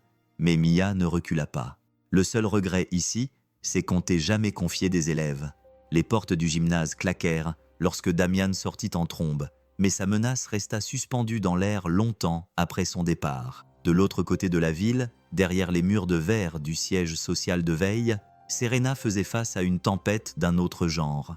La salle de réunion était remplie de costumes élégants et d'expressions froides. Des hommes et des femmes qui n'avaient jamais touché un balai, qui ne s'étaient jamais assis dans un couloir bondé des urgences pour implorer de l'aide. Des gens qui voyaient le monde non pas en vie, mais en chiffres, en tableaux de responsabilité et en satisfaction des actionnaires. Un membre senior du conseil d'administration tapota son stylo avec impatience. « Serena, c'est un cauchemar en termes de relations publiques. La vidéo de la dispute circule partout. Votre refus de licencier le concierge suggère un favoritisme ou pire, une tentative de dissimuler une faute interne. » Un autre intervint. « Nous essayons de vous protéger. C'est l'occasion idéale de se débarrasser d'un employé problématique et de rétablir l'ordre. » La voix de Serena était basse et calme. « Elias Carter n'est pas le problème ici. »« Oh, alors qui est en difficulté ?» Elle les regarda tous dans les yeux. « C'est nous !» Une indignation étouffée se répandit autour de la table. « Le système que mon père a mis en place, poursuivit-elle, a permis d'enterrer la négligence. Il a réduit les victimes au silence. Nous ne recommencerons pas, s'écria un cadre. Votre père a pris des décisions difficiles. Les soins de santé sont compliqués. Non, dit Serena, sa voix tranchant dans la pièce. Ce n'est pas compliqué. C'est pratique pour nous, pas pour les familles que nous avons laissées tomber. Quelqu'un ricana. Tout ça à cause d'un concierge. Son regard se durcit. Tout ça à cause de la vérité. Vous vous laissez emporter par vos émotions, dit un homme plus âgé. Je suis responsable, rétorqua Serena pour la première fois. La salle bouillonnait de ressentiment, mais aussi de peur, car si Serena avait vraiment l'intention de fouiller dans les affaires passées, plus d'une carrière dans cette salle pourrait s'effondrer. Nous reviendrons là-dessus, grogna le président, et nous attendons de vous que vous reconsidériez votre position. Serena rassembla lentement ses papiers. Je ne le licencierai pas, et pour la première fois depuis qu'elle avait hérité de l'Empire, elle ne demandait pas la permission. De retour à la salle de sport, Elias nettoyait les équipements dans un coin tranquille, l'esprit alourdi par des souvenirs qui refusaient de rester enfouis. Chaque cliquetis métallique lui rappelait le chariot d'urgence de l'hôpital qui s'écrasait contre une porte. Chaque bourdonnement de la ventilation faisait écho au chaos frénétique des urgences. Chaque toux lointaine lui serrait la poitrine, lui rappelant son inquiétude permanente. Il était en train d'essuyer un tapis de course lorsque Mia s'approcha prudemment. « Tu évites les gens aujourd'hui, » dit-elle doucement. « Je ne les évite pas, » répondit-il. « Je travaille, c'est tout. Tu vois ce que je veux dire ?» Elias ne répondit pas. Mia hésita, puis baissa la voix. « Je suis au courant pour Émilie, » dit-elle. Sa main s'immobilisa. « Pour ce que ça vaut, » continua-t-elle doucement. « Je suis vraiment désolée. » Il expira lentement, les épaules crispées. « C'était il y a longtemps, mais pas pour toi, » dit-elle. Elias déglutit péniblement. Le souvenir des derniers instants d'Émilie pesait toujours lourdement sur son cœur, comme une blessure qui refusait de s'estomper. Après un long silence, il hocha la tête une seule fois, en signe de gratitude. Ce n'était pas une invitation à en savoir plus, c'était simplement une reconnaissance. Mia n'insista pas. Elle posa discrètement une bouteille d'eau à côté de lui et s'éloigna. Et pour la première fois de la journée, Elias ressentit un léger soulagement. Quelqu'un l'avait vu. Pas le combattant, pas le concierge, juste lui. Ce soir-là, Serena s'attarda au dernier étage du voile athlétisme, regardant la salle de sport depuis une hauteur qu'elle détestait soudainement. Car de là-haut, il était trop facile de se sentir éloigné, trop facile de prétendre qu'elle ne faisait pas partie de la machine qui avait écrasé des gens comme Emily Carter. Elle appuya sa paume contre la vitre. En bas, elle vit Damian sortir d'un couloir à l'arrière et parler à deux représentants des ressources humaines d'une voix basse et colérique. Sa posture était raide, son regard calculateur, et Serena sentit son estomac se nouer. Il n'avait pas fini, loin de là. De son point de vue, Serena vit Damian pointer du doigt le casier d'Elias d'un geste brusque et menaçant, prononçant des mots que la vitre ne pouvait transmettre, mais son expression disait clairement « Je vais m'assurer qu'il craque ». Serena retint son souffle et murmura dans la pièce vide « Oh mon Dieu, qu'est-ce que tu prévois ?» Le bâtiment était presque silencieux lorsque Elias arriva pour son service de nuit. Un silence seulement rompu par le doux bourdonnement du système de climatisation et l'écho lointain d'un tapis roulant que quelqu'un avait oublié d'éteindre. La nuit à Veil. L'athlétisme avait toujours été son refuge. Le vide, le rythme, la façon dont les sons doux remplissaient l'espace à la place des gens. Ce soir-là, cependant, le calme le mettait mal à l'aise. Il le sentit avant de la voir. Serena Vall se tenait seule dans la salle d'entraînement sombre, les bras raides le long du corps, un dossier serré contre sa poitrine, comme s'il s'agissait d'un organe fragile qu'elle avait peur de laisser tomber. Les lumières du plafond étaient réglées au minimum, projetant de longues ombres qui la faisaient paraître plus petite, presque fragile. Elias ralentit le pas. « Madame, vous êtes en retard. » Elle ne répondit pas tout de suite. Au lieu de cela, elle inspira profondément, comme quelqu'un qui se prépare à recevoir un coup qu'il sait inévitable. « Elias, » murmura-t-elle finalement, « nous devons parler en privé. » Il hésita. Sa voix n'était pas aiguë, raffinée ou distante comme celle d'un PDG habituellement. Elle était plus douce, plus brute, et cela l'effrayait plus que l'incident de la dispute, plus que les chuchotements du conseil d'administration, plus que la vidéo virale. Elle fit un geste vers la zone fermée du tapis. « S'il vous plaît. » Elias la suivit, la serpillière à la main, laissant derrière lui une légère odeur de désinfectant. La porte se referma dans un clic, étouffant les bruits de la salle de sport vide. Serena attendait au centre du tapis, le dossier toujours serré dans ses mains. La tension s'épaissit, lui serrant la poitrine. « Je sais qui vous êtes, » dit-elle doucement. « Qui vous étiez ?» Elias se figea. Il expira lentement. « Alors, quelqu'un a parlé ?»« Non. » Serena s'avança. « J'ai regardé. » Il ne bougea pas, mais quelque chose en lui se recroquevilla comme une vieille blessure qui se rouvrait. « Je n'essaie pas de vous dénoncer, » dit-elle rapidement. « Je n'ai pas fait ça pour les ragots ou les relations publiques. Vous méritez la vérité. » Ses mains tremblaient, tandis qu'elle lui tendait le dossier. Emily Carter. Son nom ressortait du dossier comme une sirène. Elias ne le prit pas. Il en était incapable. Sa voix était à peine audible. « Pourquoi avez-vous ça ?» Serena déglutit péniblement. « Parce que la nuit où elle est morte dans un hôpital qui appartient à ma famille. » L'air s'échappa de ses poumons. La pièce entière sembla rétrécir, s'effondrant autour de la seule phrase qu'elle venait de prononcer. Il finit par prendre le dossier. Sa main effleura la sienne, froide contre chaude, et Serena tressaillit comme si elle avait senti le poids de son chagrin à travers sa peau. Elias ouvrit le dossier. Le doux bruissement du papier était le seul son audible. Il vit le nom d'Emily, son âge, la chronologie, les notes, le médecin disparu. Puis la dernière ligne, celle qui changeait tout. Traitement interne recommandé. Pas de divulgation externe. Et en dessous, la signature de Charles Val, son père. Un coup de poing lui aurait fait moins mal. Sa respiration devint irrégulière. Ses doigts s'enfoncèrent dans les bords du dossier. Il lui fallut un long moment avant de pouvoir parler. « Vous avez étouffé l'affaire. » Serena secoua rapidement la tête. « Non, ce n'est pas moi. C'est mon père. Son administration. J'étais encore à l'université quand elle est morte. Je ne l'ai appris que cette semaine. » La vision d'Elias se brouilla. Sa gorge se serra comme si quelqu'un y pressait son poing. « Mais vous le savez maintenant, » dit-il d'une voix rauque. « Et vous me laissez encore nettoyer vos sols ?»« Non, » murmura Serena. « Je ne vous ai pas laissé nettoyer mes sols. Vous avez choisi ce travail. Vous avez construit votre vie autour de la protection de votre fille. Mais ça, dit-elle en montrant le dossier, ça t'a été volé. » Il referma le dossier lentement, avec précaution, car s'il l'avait manipulé plus rapidement, il aurait pu le déchirer sous la force de ses mains tremblantes. Les yeux de Serena se remplirent de larmes, mais elle ne détourna pas le regard. « Je suis désolé, Elias, vraiment désolé pour tout ce que le nom du voile a fait à votre famille, pour chaque mensonge qui a été classé, pour chaque nuit que vous avez passée seule dans cette salle. » Sa poitrine se souleva dans un bruit qui ressemblait presque à un rire, presque à un sanglot, presque à rien du tout.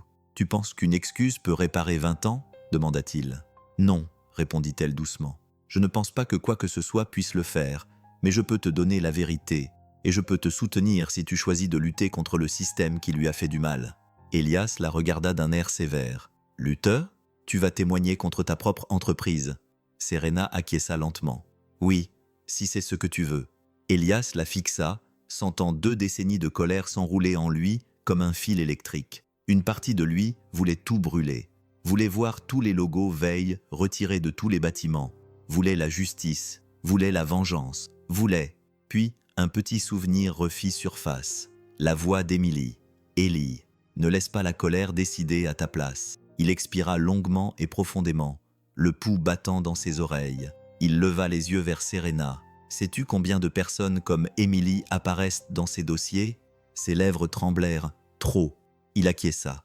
La réalité s'imposait lentement à lui. « Il n'y avait pas qu'elle, » murmura-t-il. « Elle n'était pas la seule que ton père ait enterrée. » Serena fondit enfin en larmes. « Je sais. » Elle fit un pas vers lui, mais pas trop près, comme si elle comprenait instinctivement la limite à ne pas franchir. « Je ne peux pas effacer le passé, dit-elle, mais je peux te donner tous les dossiers, tous les rapports, tous les noms.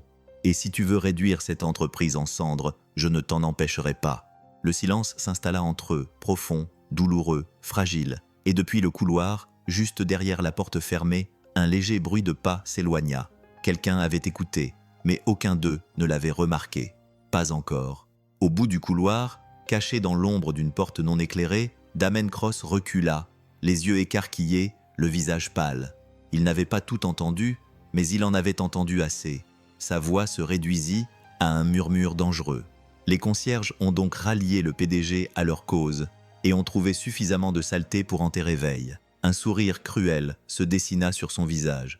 Il était temps de s'assurer qu'il ne vivrait pas assez longtemps pour l'utiliser. Et si vous voulez voir jusqu'où ça va aller et ce que Damien prépare, abonnez-vous pour la suite. La lumière de l'après-midi filtrait à travers les fenêtres de la salle d'entraînement des juniors, plus douce que d'habitude, transportant les sons étouffés des rires, des crissements des baskets et des respirations régulières des enfants qui essayaient d'imiter les mouvements démontrés par leurs instructeurs. L'odeur des tapis de sol, des chemises en coton et du nettoyant aux agrumes se mélangeait en un bourdonnement chaleureux et familier. Elias aimait cette heure. Les enfants ne prenaient pas de pause. Ils ne faisaient pas de flexion. Ils ne prétendaient pas que le monde était autre chose que ce qu'il était. Ils essayaient simplement. Ils apprenaient simplement. Ils vivaient simplement. Aujourd'hui, il n'enseignait pas officiellement. Il observait seulement, aidant là où il le pouvait. Rowan était assise en tailleur près de l'inhalateur avant, soigneusement accroché à sa boucle de ceinture, les yeux écarquillés de curiosité. Elle adorait le regarder, non pas parce qu'il était fort, mais parce qu'elle croyait qu'il pouvait assurer la sécurité des gens. Cette conviction l'avait sauvé plus de fois qu'il ne pouvait le compter. Il était en train d'ajuster l'angle du poignet d'un jeune garçon lorsque les doubles portes s'ouvrirent bien brusquement. Tous les sons s'estompèrent. Damien Cross entra comme s'il était le maître des lieux. Il n'était pas prévu. Il n'était pas le bienvenu. Et il n'était pas subtil. Ses pas attiraient l'attention, lourd et hostile. Quelques enfants se raidirent. Un instructeur recula prudemment d'un pas. Rowan serra les doigts autour de son inhalateur. Elias se redressa lentement. « Vous n'avez pas de cours ici. » Damien sourit. « Détendez-vous, je rends juste visite à d'anciens élèves. » Mais son regard n'était pas posé sur les enfants. Il était rivé sur Elias. Il attendit que tous les yeux se tournent vers eux avant d'élever suffisamment la voix. « Vous connaissez tous Monsieur Carter. Vous êtes-vous déjà demandé pourquoi il est vraiment ici? Pourquoi un homme comme lui finit par nettoyer des sols ?» Elias sentit le bourdonnement familier de l'avertissement au fond de ses côtes, celui qu'il avait sauvé dans des cages, des ruelles et des nuits bien plus sombres que celle-ci. Il s'efforça de respirer calmement. « Damien ?» dit-il doucement. « Pas ici. » Mais Damien ne s'arrêta pas. Il se nourrissait de l'attention. « Vous voulez une vraie leçon, les enfants ?» Le sourire de Damien devint venimeux. « En voici une. N'abandonnez pas votre femme à l'hôpital pour courir après la gloire, parce que parfois, quand vous choisissez votre carrière plutôt que votre famille… » Rowan sursauta comme s'il avait reçu un coup. « Papa !» La pièce fut plongée dans un silence horrifié. Les yeux d'Elias s'assombrirent, non pas de rage, mais d'une émotion plus froide. Une sorte de chagrin aiguisé comme de l'acier. Il fit un pas en avant. « Tu ne parles pas d'elle. » Damien haussa les épaules. « La vérité fait mal, n'est-ce pas? Tout le monde sait que vous vous battiez, mais ils ne connaissent pas toute l'histoire. Ils ne savent pas qui est morte parce que vous n'étiez pas là pour la sauver. » Quelques enfants haltèrent. Un instructeur murmura « Arrêtez ça !» mais n'eut pas le courage de s'interposer entre les deux hommes. Damien voulait ça. Il voulait l'étincelle. Il voulait qu'Elias craque. Il poussa violemment l'épaule d'Elias. Elias ne bougea pas. Ses pieds restèrent plantés au sol. Sa respiration était régulière. Le seul bruit était celui de la respiration saccadée de Rowan. Elias avertit à nouveau Damien, plus doucement cette fois, ce qui le rendait d'une certaine manière plus dangereux. « Va-t'en. Oh, tu adorerais ça, n'est-ce pas ?» Damien se pencha vers lui. « Comme ça, tu pourras continuer à jouer les héros, continuer à prétendre que tu n'es pas une bombe à retardement prête à exploser. » Puis, trop rapide pour les instructeurs, mais pas trop rapide pour Elias, Damien frappa. Un vrai coup de poing, de toutes ses forces, sans retenue. Le genre de coup que donnent les hommes qui veulent une excuse pour plus tard. Elias attrapa le coup de poing en plein vol. Des cris étouffés éclatèrent. Un enfant poussa un petit cri. Un autre murmura « Il n'a même pas bougé ». Le poignet de Damien tremblait sous la poigne d'Elias. Pendant un instant, Aucun des deux hommes ne respira. Puis Damian tenta de se libérer. Elias resserra sa prise, pas assez pour casser quoi que ce soit, pas assez pour blesser, juste assez pour rappeler à Damian la ligne qu'il venait de franchir. La pression se propagea du poignet de Damian à son coude, puis à son épaule. Un peu plus, et quelque chose allait se briser. Des rangées d'yeux écarquillés observaient la scène. Les enfants, les instructeurs, Rowan. Sa respiration était trop rapide, trop superficielle. Les premiers signes de panique. « Papa » murmura-t-elle. « Papa, s'il te plaît, ne fais pas ça. » Elias se figea.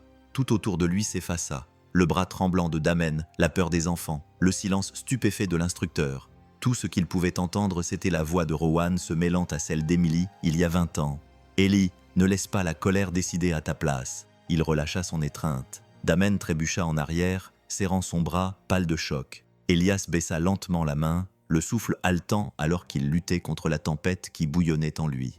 Pas de rage, de peur. La peur de ce qu'il pourrait devenir, de ce qu'il était autrefois, de ce qu'il s'était juré de ne plus jamais être. À ce moment-là, la porte s'ouvrit. Serena entra. Elle comprit tout en quelques secondes. Les enfants terrifiés, Rowan tremblante, la mâchoire serrée de Damian, la posture ébranlée d'Elias.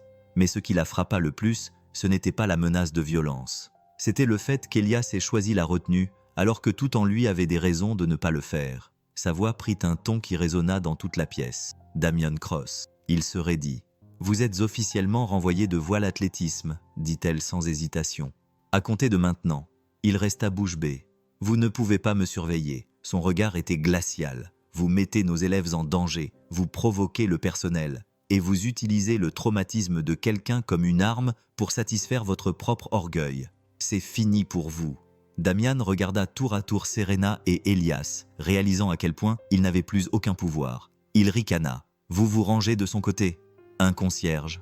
Serena ne s'y a pas. « Je me range du côté de la décence. » Le visage déformé par la haine, il sortit en claquant la porte derrière lui. La pièce poussa un long soupir tremblant. Serena s'approcha de Rowan et s'agenouilla. « Chérie, ça va ?» Rowan acquiesça faiblement, toujours agrippé à son inhalateur. Sa respiration devenait de plus en plus superficielle. Elias s'assit à côté d'eux, la voix douce. « Respire lentement avec moi, Bug. Inspire et expire. » Rowan l'imita petit à petit, retrouvant son rythme. Lorsque sa respiration se stabilisa, Serena se leva lentement et croisa le regard d'Elias. Dans ce regard, elle vit tout. La retenue, le chagrin, l'épuisement, l'amour. Pas un combattant, un père, un homme qui essayait chaque jour de choisir le contrôle plutôt que le chaos. Sa voix s'adoucit. « Tu n'avais pas besoin de te retenir. Mais tu l'as fait. » Elias expira, baissant les yeux. « Je ne suis plus celui que j'étais. »« Non, » murmura-t-elle. « Tu es plus fort. » Il leva les yeux, surpris, vulnérable. Et ce moment, aussi petit et fragile fut-il, changea quelque chose entre eux. Quelques heures plus tard, le téléphone de Serena vibra alors qu'elle quittait la salle de sport. Un message du président du conseil d'administration. « Vos actions d'aujourd'hui mettent en péril cette entreprise. Nous allons réexaminer votre poste. » Elle fixa les mots qui la frappaient. À travers les portes vitrées, elle vit Elias rentrer chez lui avec Rowan, sa petite main balancée dans la sienne. Serena se murmura « Si c'est un combat, je le choisis. » La salle du conseil semblait plus froide que d'habitude, plus froide que le sol en marbre, plus froide que les immenses fenêtres, plus froide que le logo en acier poli de groupe du voile qui brillait sur le mur du fond. C'était le genre de froid qui ne venait pas de la température, mais des gens puissants qui attendaient de décider si Serena Vale était encore digne de son nom de famille. L'horloge murale faisait tic-tac doucement, tic-tic-tic. Chaque son pesait sur Serena alors qu'elle prenait place en bout de la longue table. « Commençons », dit le président en joignant les mains. Autour de lui étaient assis 12 membres du conseil d'administration, actionnaires, partenaires de longue date, hommes et femmes qui avaient connu son père et s'attendaient à ce que Serena suive ses traces. Aujourd'hui, beaucoup d'entre eux avaient l'air de prédateurs flairant la faiblesse. Le président s'éclaircit la gorge. Premier point à l'ordre du jour. Votre décision précipitée de licencier Damian Cross. C'était justifié, répondit Serena calmement. Il a mis des enfants en danger, provoqué un membre du personnel et aggravé une confrontation. Un membre du conseil l'interrompit. Vous avez outrepassé vos fonctions. C'est au RH de s'occuper des licenciements. Pas à vous. Un autre se pencha en avant. Et abordons le vrai problème. Votre obsession pour ce concierge. Cela crée de l'instabilité. Une troisième voix, froide et tranchante, s'éleva. Vous avez transformé un simple incident en une menace pour l'entreprise. Anana. Serena garda son expression impassible. Mais à l'intérieur de sa poitrine, une tempête se formait, non pas de peur mais de clarté. Pour la première fois de sa vie, elle n'était pas là pour protéger Groupe du Voile. Elle était là pour protéger ce qui était juste. « Vous vous inquiétez pour la mauvaise chose », dit-elle. « La menace n'est pas Elias Carter. La menace, c'est ce que nous avons enterré. » Murmure, chaises qui bougent, regards nerveux. Serena fouilla dans son sac, posa un dossier sur la table et le fit glisser vers l'avant. Emily Carter. Le nom la fixait comme un projecteur soudainement allumé. « C'est cela, dit-elle doucement, dont nous devrions discuter. » Un membre du conseil d'administration ricana. Un incident médical vieux d'une décennie. « Vraiment ? Ce n'était pas un incident, répondit Serena. C'était de la négligence. Nous avons perdu une femme que nous aurions pu sauver, et nous avons enterré l'affaire. C'est votre père qui a pris cette décision, dit quelqu'un. Oui, sa voix ne trembla pas. C'est mon père qui a pris cette décision. Mais c'est moi qui suis assise dans ce fauteuil aujourd'hui. Le silence s'éternisa. Serena se pencha en avant, les deux paumes posées sur la table polie. Vous voulez connaître ma position sur Damien ? Très bien, la voici. Il reste licencié. Elias reste embauché et nous commençons un audit complet de notre système médical, en commençant par tous les décès qui ont été classés comme résolus en interne. Les visages se durcirent, quelqu'un marmonna. A-t-elle perdu la tête ? Un autre siffla. Elle va nous mener à la faillite. Le président expira bruyamment. Serena, vous êtes jeune, passionnée, mais cette entreprise ne fonctionne pas sur la base des émotions. Nous ne pouvons pas rouvrir de vieux dossiers simplement parce qu'un employé a un passé tragique. Les affaires l'exigent. Non. La voix de Serena coupa net sa phrase. Les affaires n'exigent pas le silence. Des halètements. Quelqu'un jura entre ses dents, et pour la première fois, son cœur ne s'emballa pas. Il s'est stabilisé, parce que la vérité avait enfin trouvé son courage. Si vous vous opposez à cela, a-t-elle averti, vous ne protégez pas l'entreprise. Vous protégez un ancien régime fondé sur la négligence. Le président s'est lentement penché en arrière. Si vous insistez pour que cet audit ait lieu, vous risquez de perdre votre poste. Elle a acquiescé. Je sais, et pourtant vous allez le faire. Serena a pris une profonde inspiration. Oui, un seul mot. Mais cela semblait briser une malédiction générationnelle. Après une longue pause, le président tapota son stylo et dit « Nous devons voter ». Ils votèrent. 6 contre elle, 4 pour elle. 2 s'abstinrent. La motion est adoptée, annonça le président. Carter reste. Cross est licencié. L'audit commence. Des exclamations fusèrent dans la salle. Serena cligna des yeux. Elle ne s'attendait pas à gagner, mais alors elle le vit. La peur silencieuse sous leurs expressions figées. La peur de la publicité. La peur des poursuites judiciaires. La peur que s'ils la combattaient publiquement, cela ne ferait que mettre davantage en lumière ce que Groupe du Voile avait autrefois enterré, et la peur qu'elle savait pouvoir pousser même les plus puissants à choisir la survie plutôt que la loyauté. Elle se leva, la réunion fut ajournée. Ce soir-là, le toit de Voile Athlétisme était sombre, à l'exception d'une seule lumière de maintenance qui clignotait près du bord. Elias se tenait là, appuyé sur la balustrade, regardant la ville. La nuit l'enveloppait d'une brise légère, du bruit lointain de la circulation, du faible bourdonnement de la vie en contrebas. Il ne se retourna pas lorsqu'il entendit des pas derrière lui, mais il savait qui c'était. Serena le rejoignit à la balustrade, gardant une distance respectueuse. « Ça va ?» demanda-t-elle doucement. Elias poussa un soupir. « Je ne sais pas. » Aucun des deux ne parla pendant un moment. Le vent les effleura, apportant avec lui l'odeur de la pluie qui n'était pas encore tombée. « Tu dois me détester » murmura Serena. Elias secoua la tête. Non, elle déglutit péniblement. Je déteste que tu aies dû subir ce que notre système t'a fait subir. Ma colère n'est pas dirigée contre toi, dit-il. Elle est dirigée contre ce qui s'est passé, contre ceux qui ont provoqué cela. Et tu veux toujours quitter Veil ? Demanda-t-elle doucement. Il fixa l'horizon. Je ne veux pas être la raison pour laquelle tu perds tout. Serena se tourna vers lui. Tu n'es pas la raison. La vérité, c'est que, pour la première fois de ma vie, j'ai l'impression de me battre pour quelque chose qui en vaut la peine, dit-elle doucement. Pour la première fois de ma vie, j'ai l'impression de me battre pour quelque chose qui en vaut la peine. Il expira, le poids des années s'allégeant légèrement. Je ne sais pas si je peux rester ici. Pas avec tout ça. Tu n'as pas à décider aujourd'hui, murmura-t-elle. Le vent de la ville se leva. Un moment de calme, rare et sans défense, s'installa entre eux, le genre de moment qui ne déclarait pas d'amour. mais reconnaissait deux âmes meurtries par le même monde. Serena glissa une mèche de cheveux derrière son oreille. « Je suis venue ici pour te demander quelque chose, dit-elle doucement. Elias attendit. « Je veux que tu diriges un nouveau programme que je lance. Ce n'est pas un cours de combat, ni d'autodéfense au sens traditionnel du terme, c'est quelque chose de différent. » Elle hésita. « Je veux que tu enseignes aux gens ce que tu leur as montré aujourd'hui. Pas la force, ni le pouvoir, mais le contrôle. Le genre de force qui ne brise pas les gens. » Elias laissa cette idée faire son chemin. Ses mains, toujours capables de tant de destruction, reposaient tranquillement contre la balustrade. Il les regarda, puis la regarda. « Je ne suis pas sûr d'être la personne qu'il faut pour ça, » dit-il doucement. Serena sourit faiblement. « Vous êtes la seule personne qui convienne. » Il retint son souffle, non pas par ego, mais à cause de la possibilité terrifiante qu'elle le croyait capable de quelque chose de bien, de quelque chose qui le rachèterait, de quelque chose de plus que le fantôme qu'il côtoyait depuis 2 décennies.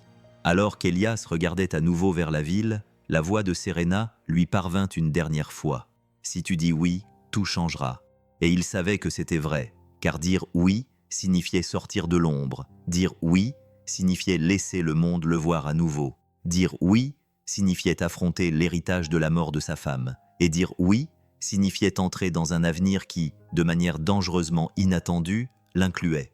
3 mois passèrent, et pendant ces mois, quelque chose de remarquable se produisit au sein de Voile Athlétisme. Les gens ne parlaient plus de la vidéo virale. Ils parlaient du nouveau son. Pas des sacs de frappe, pas des grognements d'entraînement, pas les ordres aboyés de Damien, mais des rires. Doux au début, comme si la salle de sport n'y croyait pas encore. Puis plus vif, plus plein, plus vivant. Le programme Veil Community Strength avait commencé. Et Elias Carter, autrefois l'homme qui poussait un chariot à balai dans l'ombre, se tenait désormais devant une modeste salle de classe, guidant un cercle de femmes, d'adolescents et d'hommes plus âgés à travers des mouvements lents et contrôlés par la respiration. Sa voix, basse et régulière, portait à travers les tapis. La force ne consiste pas à dominer quelqu'un. Il s'agit d'apprendre à rester stable lorsque la peur frappe en premier. Alors, inspirez lentement. Une douzaine de personnes l'imitèrent. Retenez votre souffle, puis expirez. Il regarda leurs épaules se détendre. Ce n'était pas un combat, mais une libération. Mia se tenait à ses côtés, un bloc-notes sous le bras, les yeux brillants de fierté, corrigeant les postures et indiquant les ajustements scientifiques qui correspondaient à la philosophie d'Elias. Elle avait naturellement endossé ce rôle, à la fois assistante coach, traductrice et pilier de cette nouvelle ère. Serena observait depuis l'embrasure de la porte, invisible pour la classe. Elle n'était pas la PDG dans cette pièce. Elle n'était même pas Serena Veil, la femme dont le nom de famille faisait autrefois frémir les gens. Elle était simplement quelqu'un qui assistait à la reconstruction par un homme de quelque chose qu'elle craignait d'avoir brisé. Elias termina une séquence de respiration et congédia le groupe. Ils le remercièrent chaleureusement en sortant. Une femme le serra même dans ses bras, ce qui le fit rougir pendant le reste de l'heure. Lorsque le dernier élève fut parti, Rowan courut vers le sac à dos posé sur le tapis, ses boucles rebondissant dans les airs. « Papa, papa, tu m'avais promis de me montrer le nouveau mouvement. » Elias s'agenouilla en riant. « Ce n'est pas un mouvement, Bug. C'est juste une façon de se tenir pour ne pas perdre l'équilibre. » « C'est la même chose, » rétorqua Rowan. Serena entra alors dans la pièce, et Rowan s'illumina. « Madame Serena, regardez, le cours de papa était complet aujourd'hui. » Serena sourit. « Je l'ai vu. » Elias leva les yeux, essuyant la sueur de son front, soudainement nerveux d'une manière qu'il n'avait jamais ressentie dans une cage de combat. « Comment ça s'est passé ?» demanda-t-il timidement. « Le cours ressemble à quelque chose que cette entreprise aurait dû faire il y a 20 ans, » répondit Serena. Il expira, soulagé. Rowan tira sur la manche de Serena, la rapprochant de lui. « Regarde, j'ai dessiné quelque chose pour toi. » Elle sortit un papier plié de son sac à dos et le lui tendit fièrement. Serena l'ouvrit. C'était un dessin enfantin, coloré, désordonné, sincère. 3 silhouettes se tenaient sur le tapis d'entraînement. Rowan au centre, Elias à droite et Serena à gauche. Aucun n'était dessiné sur un piédestal. Aucun ne se tenait au-dessus des autres. Ils se tenaient sur un pied d'égalité. Serena eut la gorge serrée. « Tu m'as mise dans ta photo de famille ?» demanda-t-elle doucement. Rowan acquiesça. « Parce que tu n'es plus sur le balcon. » Serena retint son souffle. Elias sentit quelque chose bouger en lui, doux, terrifiant, magnifique. Il voulait remercier Rowan, mais sa voix ne fonctionnait pas. Alors il la serra simplement contre lui et embrassa le sommet de sa tête. Au cours des heures qui suivirent, le centre s'animait d'une énergie différente. La nouvelle enseigne, Vail Community Strength Program, accrochée près de la réception, avait été peinte à la main par des bénévoles du refuge local. Les parents saluaient Elias, le remerciant d'avoir aidé leurs enfants à retrouver confiance en eux. Les membres âgés l'arrêtaient pour lui demander des techniques de respiration afin de calmer leur anxiété. Il n'était plus concierge, officiellement, mais il gardait le balai dans un coin de la pièce, au cas où. Cela l'aidait à garder les pieds sur terre. Parfois, tard le soir, il continuait à nettoyer les sols après la fin des cours. Non par devoir, mais par humilité. La guérison n'était pas bruyante, ce n'était pas un rugissement. C'était un murmure dans la routine. Et Elias vivait de murmures. À l'étage, Serena était assise dans son bureau, préparant une vidéo qu'elle avait reportée pendant des mois. Celle que le service des relations publiques l'avait supplié d'écrire, de peaufiner et de répéter. Mais elle avait refusé le script, refusé l'équipe d'éclairage, refusé l'empathie mise en scène. Elle voulait de l'authenticité. Alors, lorsque la caméra s'était allumée, elle avait parlé avec son cœur. « Je m'appelle Serena Val », avait-elle commencé. « Et notre entreprise a commis des erreurs. Pas des erreurs mineures, pas des erreurs que l'on peut balayer sous le tapis et oublier. Des gens ont été blessés. Des gens ont été perdus. Sa voix s'était brisée. Nous ne pouvons pas changer le passé, mais nous pouvons l'honorer. Nous pouvons choisir d'être meilleurs que l'héritage que nous avons reçu. » Elle a parlé de vérité, de responsabilité, d'histoire cachée, d'Emily Carter, non pas en citant son nom, mais en évoquant ses principes.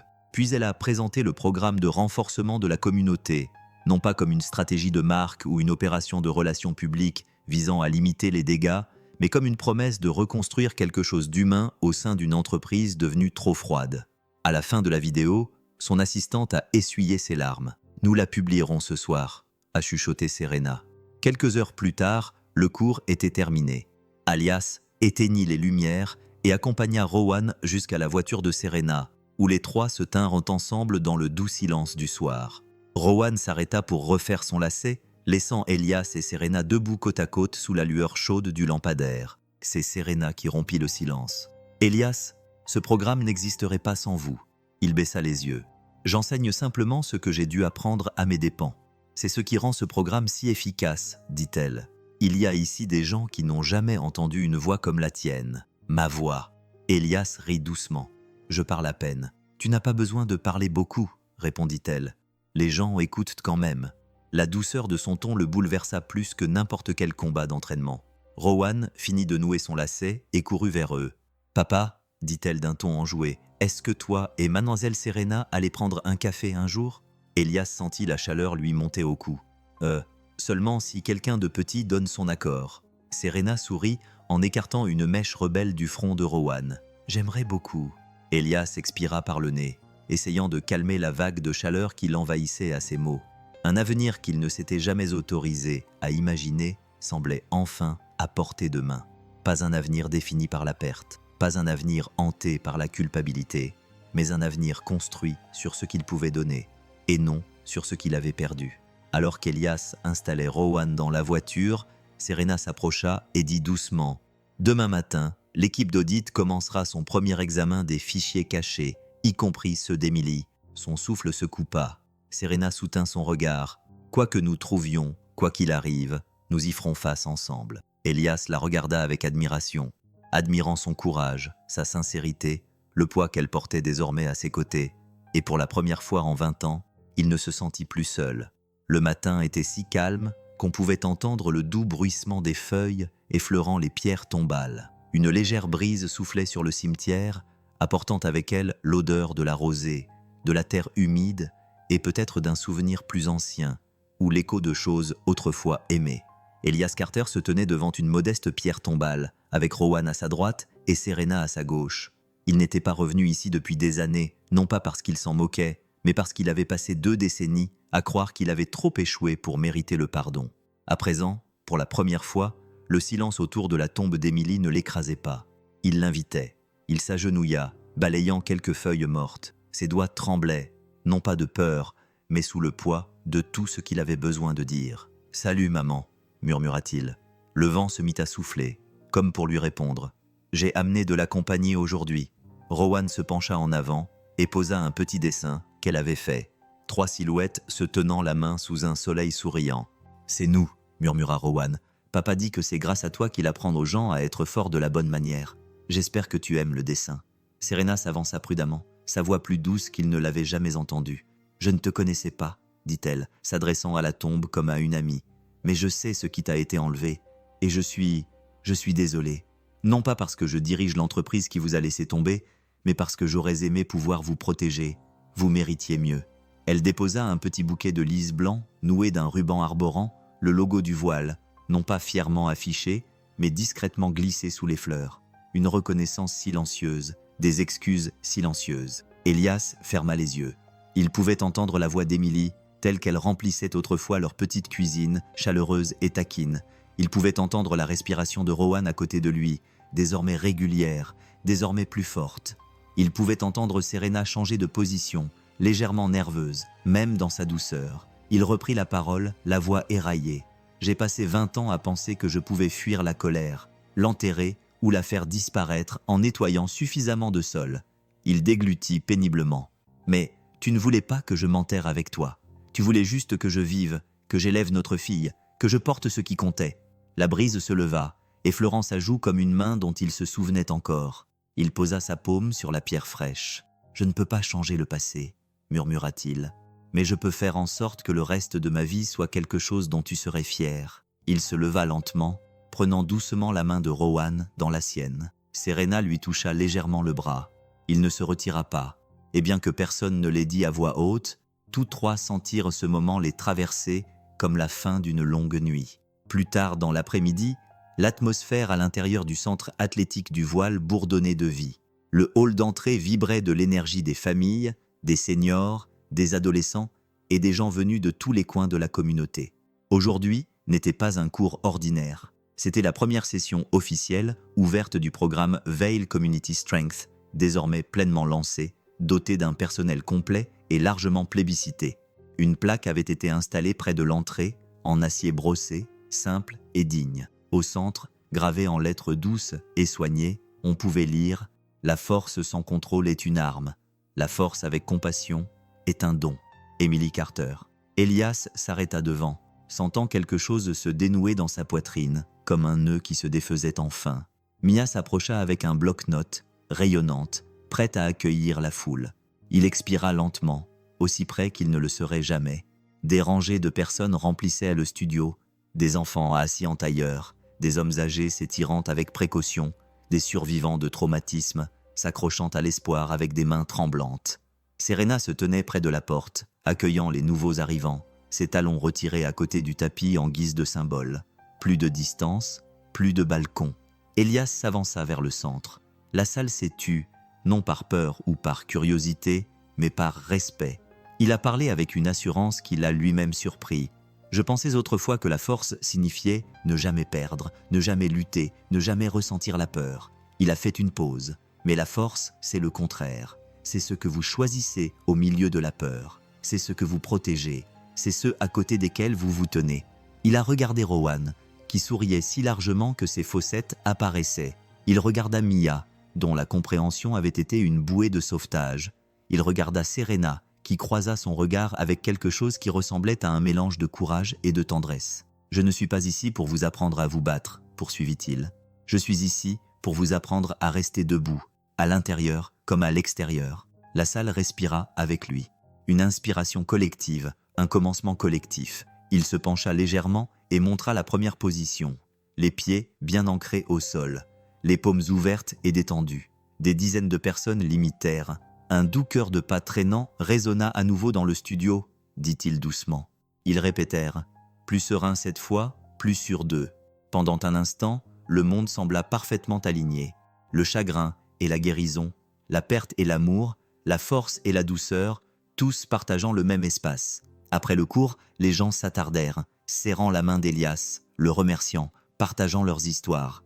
Une femme murmura « Je ne me suis pas senti aussi en sécurité depuis des années. » Un adolescent dit « Je ne savais pas que les adultes pouvaient parler comme vous. » Un homme plus âgé se contenta d'acquiescer, les larmes aux yeux. Elias accueillit chaque mot avec humilité, chacun lui rappelant que la guérison n'était pas un miracle. C'était une pratique. Alors que la foule se dispersait, Rowan courut vers Serena avec la joie sans filtre que seuls les enfants possèdent. « Tu viens dîner avec nous » demanda-t-elle. Elias se figea, surpris, troublé.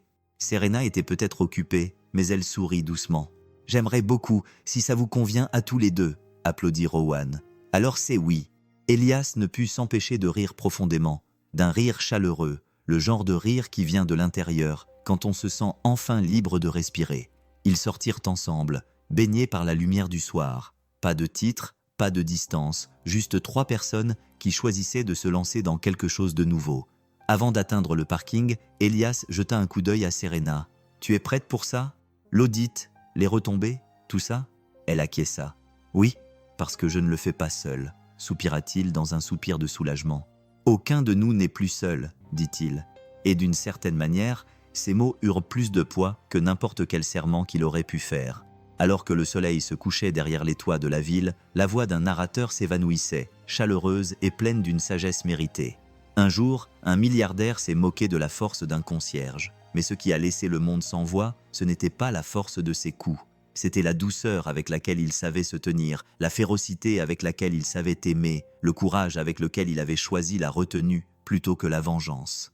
Car il n'est pas nécessaire d'être milliardaire ou champion pour changer le monde. Il suffit de choisir chaque jour de faire ce qui est juste, même lorsque ce qui est mal est plus facile. La force sans compassion détruit, la force avec compassion guérit. Et au final, c'est ce genre de force qui apaise le monde, celle qui incite les gens à écouter, celle qui compte vraiment.